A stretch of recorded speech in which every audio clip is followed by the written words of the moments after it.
Propene type കോമ്പൗണ്ടുകളെ bromination നടത്താം. രണ്ട് different ടൈപ്പിൽ.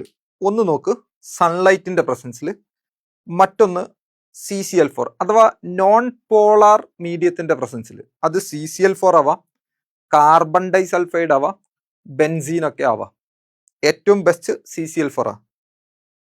ഇനി നോക്ക് സൺലൈറ്റിന്റെ പ്രസൻസിലാണ് നടക്കുന്നതെങ്കിൽ അല്ലൈൽ ബ്രോമൈഡും, നോൺ പോളാർ മീഡിയത്തിന്റെ പ്രസൻസിലാണ് നടക്കുന്നതെങ്കിൽ ഡൈ ബ്രോമോ പ്രൊപ്പൈനുമാണ് പ്രൊഡ്യൂസ് ചെയ്യപ്പെടുക. ദാറ്റ് മീൻസ് ഇവിടെ ഡബിൾ ബോണ്ടിലേക്കാണ് ആഡ് ചെയ്യപ്പെടുന്നതെങ്കിൽ ഇവിടെ sp3 ഹൈബ്രിഡൈസ്ഡ് കാർബൺ ആറ്റത്തിലേക്കാണ് ബ്രോമിൻ ആഡ് ചെയ്യപ്പെടുന്നത്.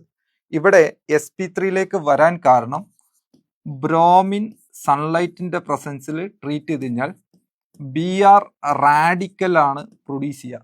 Br റാഡിക്കൽ sp3യിലേക്കാണ് പോവുക, than that of sp2, than that of sp.